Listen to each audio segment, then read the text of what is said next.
Can we talk about how 90 to 80% of men in Saudi Arabia are Mohammed? Like, that's the only name that exists in this area. I don't know, maybe it's one of their favorite names. Like, that's what they like calling their baby boys, I can say.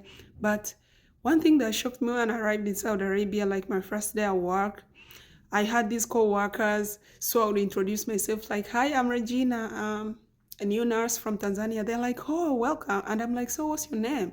They'll be, "I'm Mohammed." And the next you go to ask them, "I'm Mohammed, I'm Mohammed, I'm Saleh." Like everyone, "I'm Saleh, I'm Abdullah." Like, I mean, you guys, Saudi Arabia, you don't have names or what? Like, those are the most of the names you hear. Not only co-workers, even patients. When it comes to identifying your patients, if you're not careful, you're giving wrong medication to the wrong patient.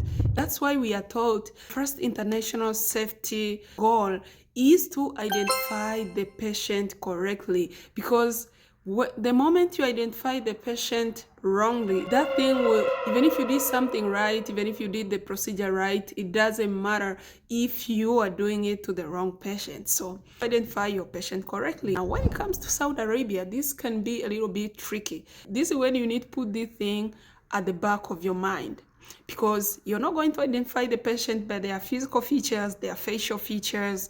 You are not going to identify the patient by how they dress, because all men are in their white robes, all women are in their black abaya and the niqab. So the only thing you're seeing is the eyes. You're not going to be able to say he's wearing a blue shirt and black jeans or blue jeans or something. She's wearing a red dress. She's wearing like a green dress.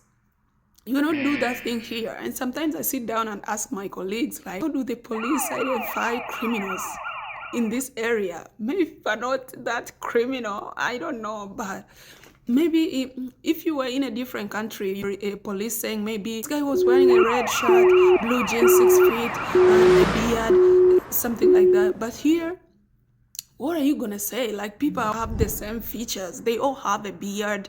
Like, they're all in white, they're all in black. You can't do that. You cannot do that in Saudi Arabia. And you're not supposed to do that in any country. Like, it's not possible. So the only way you're going to identify your patient is asking them to state their full name. If the patient cannot speak at the moment, you ask the close guardian to state their full name, look at their identification cards, and you need to compare that against their hospital file number. 80 to 90% of men in Saudi Arabia, they all have Mohammed in their names. It's either Mohammed Abdullah Saleh or Abdullah Saleh Mohammed or Mohammed Abdurrahman, Abdurrahmans Saleh. Like, everyone is, oh my God, these people. That's the number one patient safety goal. Do not identify them by their bed number, by their room number. That's not possible. You're not going to do that.